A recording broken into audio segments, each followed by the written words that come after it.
हाय, मैं हूँ मैं, और क्या आप मेरे साथ बैटल लड़ना चाहते हैं? Come on, bring out your Pokemon, वूहू! आपने जिस नंबर पर कॉल किया है वो फिलहाल किसी अन्य कॉल पर व्यस्त है, कृपया दोबारा कॉल करें। चलो ना पेपा, हम जाते हैं, चलो ना ये। और फिर एक एमिली एलिफेंट करके उसकी फ्रेंड है, तो वो कहती है चलो पेपा, हम जाते हैं, हम खेलते हैं, वूहू! हाय, मैं हूं नेश्मा चेंबुरकर और आप देख रहे हैं मोर मैदान। हम जीतेंगे स्टीव, और हम लड़ते रहेंगे आखिरी सांस तक।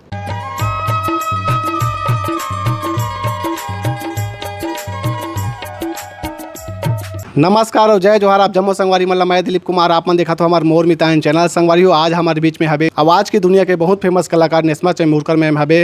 अब इखर मन के आवाज़ ला अपन बहुत अकन जैसे बात करबो फिल्म में, कार्टून मन में, FM रेडियो में, बहुत सारा जगह में इखर मन के आवाज़ ला सुने हूँ, भले देखे नहीं हूँ। तो आज हमारे बीच में हबे Neshma चेंबुरकर man, voice over artist, और गोट बात करबो और जानबो इखर कला जीवन के बारे में, कैसे मन आवाज़ निकालते, का सीरियल में मन आवाज़ निकाले है, फिल्म में आवाज़ निकाले है, का कार्टून में आवाज़ निकाले है, बिल्कुल आप मन ला जाने बर मिली। तो बने रहो संगवारी हो हमारे इंटरव्यू में, हमारे ये गोट बात में।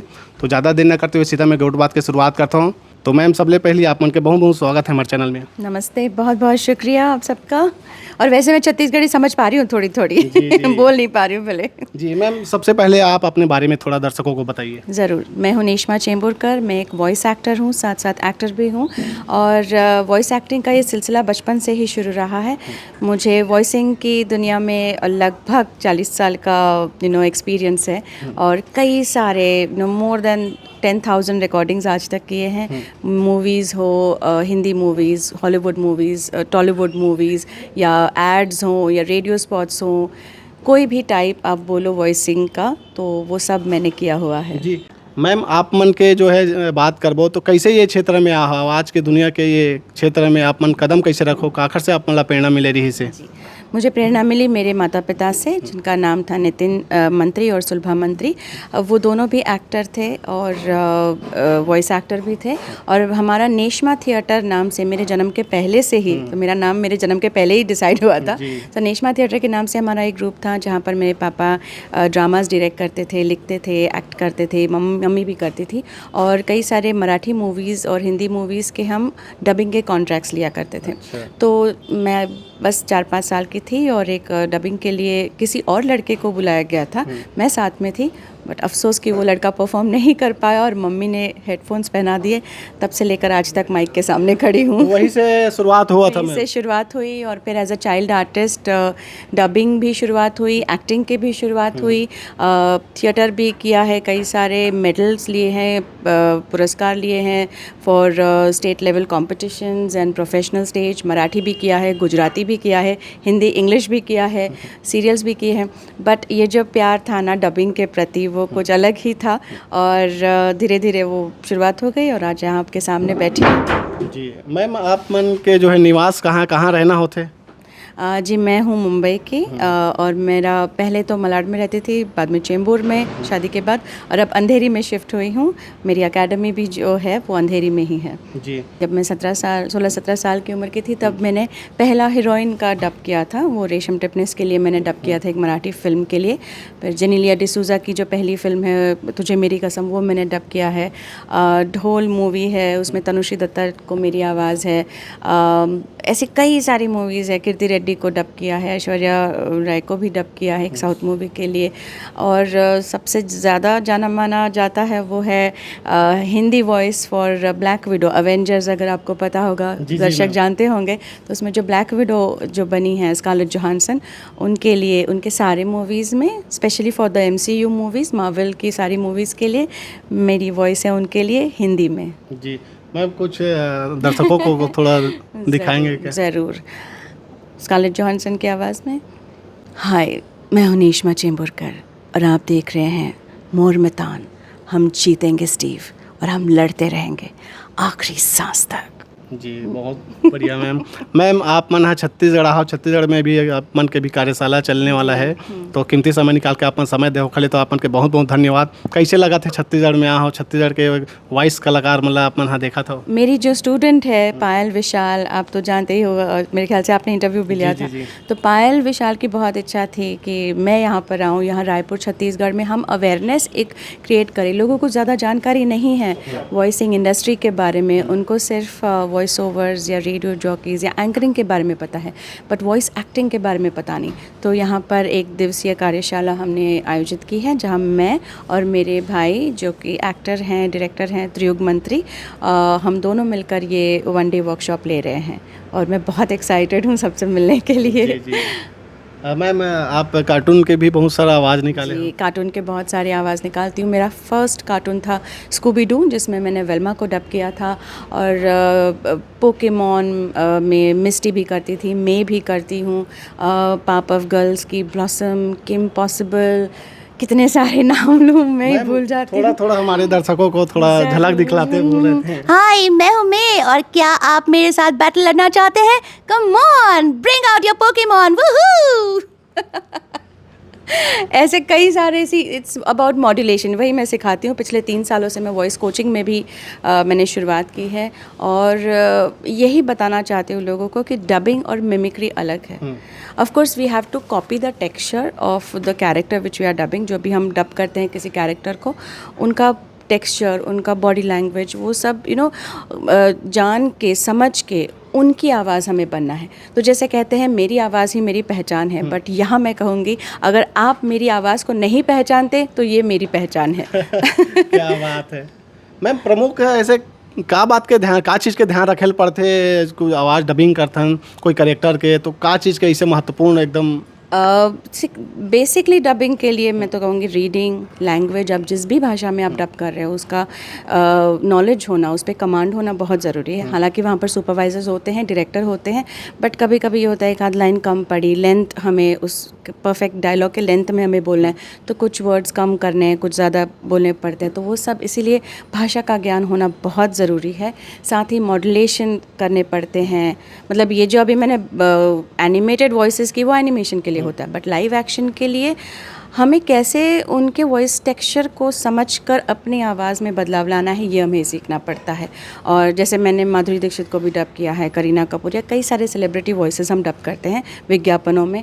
तो उसमें अगर आप मुझे अभी बोलोगे करके दिखाओ तो मैं नहीं करके दिखा पाऊँगी, क्योंकि मैं मिमिक्री आर्टिस्ट नहीं हूँ। बट अगर मुझे हेडफोन दोगे और सामने सुनाई देगा तो बिल्कुल मैं कर पाऊँगी। तो it's just about understanding the texture and the body language, and उस कैरेक्टर में मतलब खुद कैरेक्टर बन जाओ। आपकी आवाज़ ना सुनाई दे, वहाँ उस कैरेक्टर की आवाज़ सुनाई दे। तो जब मुझे लोग बोलते हैं कि मैम आपसे बात करते वक्त लगता है कि ब्लैक विडो हिंदी में बात कर रही है, तो मुझे बड़ा अच्छा लगता है कि मतलब जो लोकलाइजेशन के लिए हम लोग जो डबिंग करते हैं ताकि लोगों तक सारा कंटेंट पहुँचे, तो वो मतलब हमारा काम सफल हुआ, ऐसा मुझे लगता है। जी मैम, अगर प्रैक्टिस करे जाए लगातार तो क्या हर कोई ऐसा आवाज़ निकाल सका थे? बिल्कुल, प्रैक्टिस से ही आप परफेक्ट बन सकते हो, प्रैक्टिस ही चाहिए। यस, आप कर सकते हैं। अभी भी आप प्रैक्टिस करते हो? मुझे प्रैक्टिस की ज़रूरत नहीं पड़ती, क्योंकि रोज़ के रोज़ इतना काम होता है। अभी रायपुर में हूँ तो यहाँ पर भी कल 2-3 एड फिल्म्स का डब किया, यहाँ सागर बोस जी के स्टूडियो में जाकर, बहुत ही बढ़िया स्टूडियो उनका भी, वहाँ पर भी किया, और लगातार चलता ही रहता। तो काम करते करते मेरी प्रैक्टिस हो ही जाती है। बट हाँ, सीखना मैंने कम नहीं किया है, मैं अभी भी सीख रही हूँ मेरे जूनियर से, सीनियर से, और ये लर्निंग हमें कभी भूलनी नहीं चाहिए। जी मैम, कुछ और थोड़ा दिखाते हो कहा? तो मैम मेरा ओके, अगर हम IVRs करते हैं तो अगर आप कभी मुझे मुंबई में फ़ोन करोगे, लगाओगे, तो आपको ऐसी आवाज़ सुनाई देगी। अगर मेरा फ़ोन नहीं उठा तो आपने जिस नंबर पर कॉल किया है वो फ़िलहाल किसी अन्य कॉल पर व्यस्त है, कृपया दोबारा कॉल करें। ये मेरी आवाज़ नहीं है, बट ये मेरा ऑब्जर्वेशन है कि IVRs को इस तरह से बोलते हैं।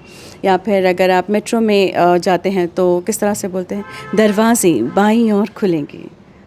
अगर मुंबई के ट्रेन्स में आप बैठो तो आपको सुनाई देगा, अगला स्टेशन अंधेरी, पुढील station Andheri, next station Andheri. तो ये you have to keep on observing कि फ़्लाइट के अनाउंसमेंट्स कैसे होते हैं, ट्रेन के अनाउंसमेंट्स कैसे, और अगर आपके पास उस तरह का काम आए then you can easily do that. Animated आवाज़ें निकालना एक कला है, बट डबिंग सिर्फ एनिमेशन तक सीमित नहीं है। यही तो मैं बताना चाहती हूँ। डबिंग सिर्फ एनिमेशन तक सीमित नहीं है, डबिंग सिर्फ वॉइस ओवर तक सीमित नहीं है। ये हमारी वॉइस इंडस्ट्री इतनी विशाल है।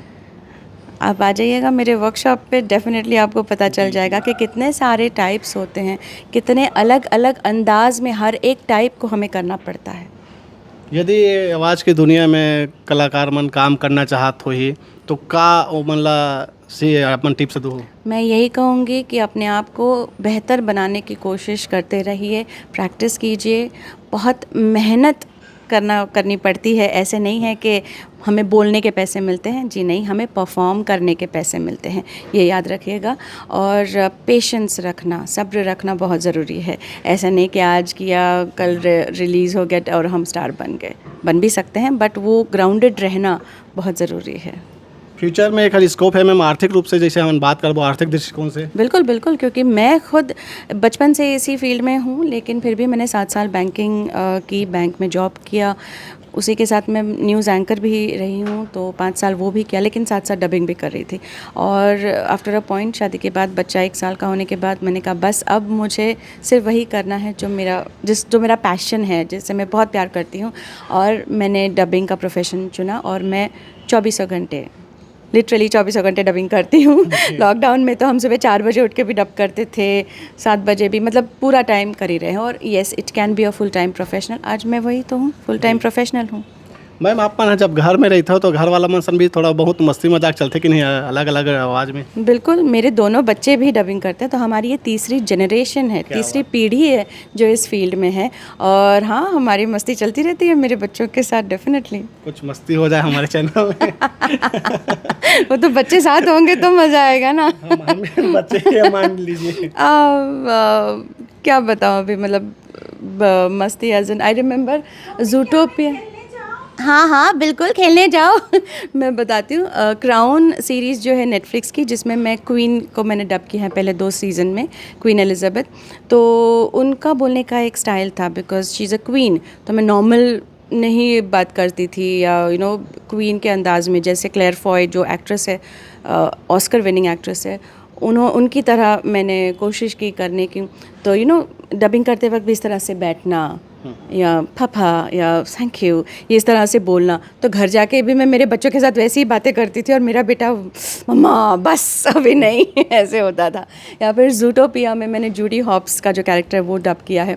तो अगर आपको मालूम होगा, स्लॉथ का एक जो सीन है जहाँ पर वो स्लॉथ बहुत धीरे से बोलता है, और ये जो जूडी हॉप्स है वो, हाँ एक नंबर है और मैं चाहती हूँ कि आप उस नंबर का पता करें कि वो गाड़ी कौन सी है। और सामने वाला, हाँ बताओ क्या। तो ये पूरा सीन मैं और मेरे बच्चे रिक्रिएट किया करते थे, और बहुत मज़ा आता था। डबिंग के टाइम में एक्सप्रेशन भी बहुत ज़रूरी। बिल्कुल बिल्कुल, डबिंग के टाइम देखिए, इट्स नॉट ओनली डायलॉग्स, इसीलिए तो कहते हैं it's voice acting. Acting is action and reaction, expression. तो ये सारा कुछ हमें करना पड़ता है, और वो भी सिर्फ यहाँ से, नो बॉडी लैंग्वेज, नो हाथ और पाँव हिलाना, बिकॉज ज़रा भी आवाज़ करे तो रीटेक देना पड़ेगा।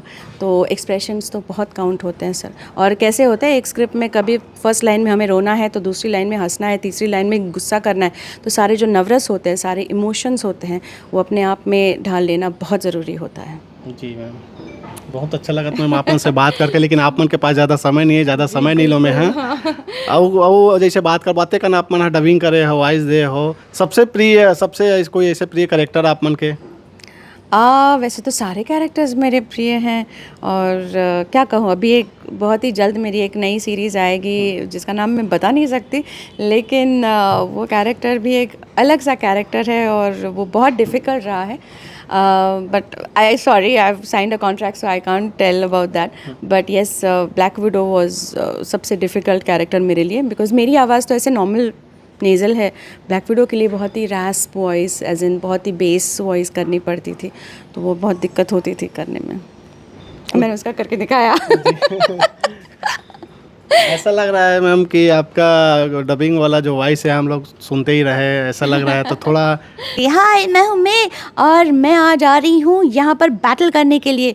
तो मे का एक स्टाइल अलग है, वेल्मा का स्टाइल अलग है, चलो लड़कियों हम जाते हैं, ये है बबल्स का स्टाइल, या किम पॉसिबल का एक अलग है। तो मैं आपको रील दे दूँगी मेरी, आप वो चला सकते हैं तो लोग ज़रूर रिलेट करेंगे। या पेपा पिग में मैं करती हूँ, तो पेपा पिग की मम्मी का भी मेरी आवाज़ है पेपा पिग के लिए, तो वो मम्मी तो जैसे मैं बोलती हूँ वैसे, चलो पेपा अब सोने का वक्त हो गया। और फिर उसका फ्रेंड होता है वेंडी वुल्फ नहीं, सॉरी डैनी डॉग, चलो ना पेपा हम जाते हैं, चलो ना ये। और फिर एक एमिली एलिफेंट करके उसकी फ्रेंड है, तो वो कहती है चलो पेपा हम जाते हैं, हम खेलते हैं, वूहू। तो इस तरह से मॉड्यूलेट किया करते हैं। बहुत बढ़िया, मैं बहुत अच्छा लगा मैम आप मन से गोड बात करके। अब ज़्यादा समय नहीं लेना आप मन के, जाते जाते मैं का कुछ संदेश देना चाहो हमारे चैनल के देखिए दर्शक मन ला, वो हमारे छत्तीसगढ़ के जो भी वॉइस के क्षेत्र में मनाना चाहते हो मला का अपन हाँ वो कहना चाहो। मैं बस यही कहना चाहूँगी, बस अच्छे से मेहनत कीजिए, खुद को अपग्रेड किया कीजिए। बहुत लोगों को ये डर है कि आर्टिफिशियल इंटेलिजेंस डबिंग की दुनिया को खा देगा, लेकिन मैं नहीं ये मानती। मैं ये मानती हूँ कि अगर आप वॉइस एक्टिंग पे ज़्यादा जोर दें तो आपका कुछ कोई बिगाड़ नहीं सकता। So yes, hard work, patience and एक सपना लेके चलिए। एंड अगर कुछ भी कोचिंग के बारे में या सीखना है तो हम हैं आपके सहायता के लिए। हम एक राह आपको दिखाएंगे, चलना तो आपको है, चलना कैसे है वो हम सिखाएंगे, मंजिल तक आपको पहुंचना है। और कुछ भी प्रॉब्लम है सो वी हैव नेशमा academy of acting and voice acting, जहां पर अलग अलग वर्कशॉप्स होते रहते हैं। आप ज़रूर उसका लाभ उठाइएगा। जी मैम, बहुत बहुत धन्यवाद मैम।